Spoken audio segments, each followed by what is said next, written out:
Mister RSP నువ్వు బహుజనుల తరపున ఎస్సీ ఎస్టీ బీసీ మైనార్టీల తరపున లేకుంటే దళితుల తరపున నేను మోసగాన్ని కాదు, నేను దొంగను కాదు, నేను లెంగను కాదు అంటున్నావు. ఏక్ షేక్ నెంబర్ దొంగవు, బెటర్ బాయ్వి. మా తరానికి ఈ తరానికి వచ్చినటువంటి పక్కసూరు దొంగ, పక్కసూరు లంగవు, పక్కసూరు మోసగాడివి. బుర్ర పనిచేస్తుందా? బీఎస్పీ తోటి పోల్చుకునే వ్యక్తివా నువ్వు? నేను ఎవడు రమ్మన్నాడు, ఎవడు బొమ్మన్నాడు, నువ్వెంత, నీ లెక్క ఎంత, నీ ఐఏఎస్ ఎవరికి కావాలి, నీ ఐపీఎస్ ఎవరికి కావాలి, నీ 7 సంవత్సరాల సర్వీస్ తాగి ఎవరికి కావాలి? సమాజం పని అనుకుంటున్నావా, లేదంటే వేసే తిరిగే మూమెంట్ అనుకుంటున్నావా?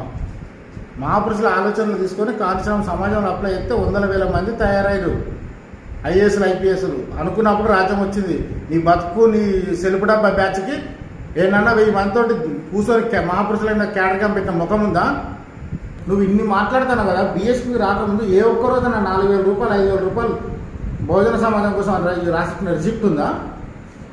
ఇంతమంది పైసలు, సంపద, సమయం, ఆలోచనల సర్వం నాశనం చేసిన మూర్ఖుడివి, దరిద్రుడివి, మోసకాడివి, మైండ్లెస్ ఫెలో. నువ్వెంత, నీ ఆఫీసర్ ఎంత, నీ సర్వీస్ ఎంత, నీ బతికెంత? బాబాసాహెబ్ కాన్సర్ మూమెంట్ ముందు మీ ఆఫీసర్లు, మీ హోదాలకు, మీ ఐఏఎస్, మీ ఐపీఎస్లకు సమానం అనుకుంటారా? కాన్సర్ బాబాసాహెబ్ మూమెంట్ అంటే ఎవడు పాదయాత్రలు చేయమన్నాడు, నేను ఎవడు సభలు పెట్టుకోమన్నాడు, ఎవడు సోప్ డబ్బులు దిగమన్నాడు, ఎవడు మీడియా ముందుకు పోమన్నాడు, ఎవడు అల్చర్ చేయమన్నాడు? మాకు తెలియదా? ఎంత క్రైమ్ పలుకుంటున్నారు అనుకుంటున్నావా? నీతోటి వచ్చే ఆఫీసర్లు ఎవడన్నా నేను మెచ్చినోడన్నా? 10 మంది ఐఏఎస్ ఆఫీసర్లు, ఐపీఎస్ ఆఫీసర్లు చూపించవన్నా? ఎవడు మిమ్మల్ని దేకేది సమాజంలో? జాబులు కూడా కొట్టుకున్నారు. టీచర్ జాబులు వదిలేసుకొని వచ్చారు. 1,000 రూపాయలు 70,000-80,000 సాలరీ వదులుకొని వచ్చారు.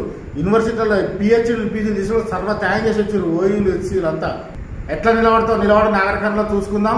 ఒక్క ఎమ్మెల్యే ఎంపీ లేదు, ఒక్క సర్పంచ్ లేరు అని తెలంగాణలో బీఎస్పీలో.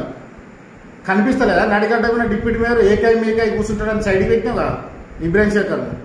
బీఎస్పీ గురించి మాట్లాడతాం. మొగడువైనా నువ్వు గ్రూపులు తయారు చేసుకున్నావు కదా, సిండికేట్ టీములు. చెప్పు, ఆ సిండికేట్ టీంలకు సమాధానాలు చెప్పుకొని బయలుదేరు. నువ్వు, నీ వ్యవహారము, నీ వ్యవస్థ. కొంచెం మైండ్ దగ్గర పెట్టుకోరాను, తెలిసేపు రిలాక్స్ ఉండరాను. నీ ఒక్కడితోటే ఎమ్మెల్యే అయితే, లేకుంటే నువ్వు ఒక్కడే ఎంపీ అయితే తేలిపోతుంది. ఇది రా నాగక్కర్నూలు రా. ఎట్లా నిలబడతావు? డిపాజిట్ కూడా రావద్దు నీకు.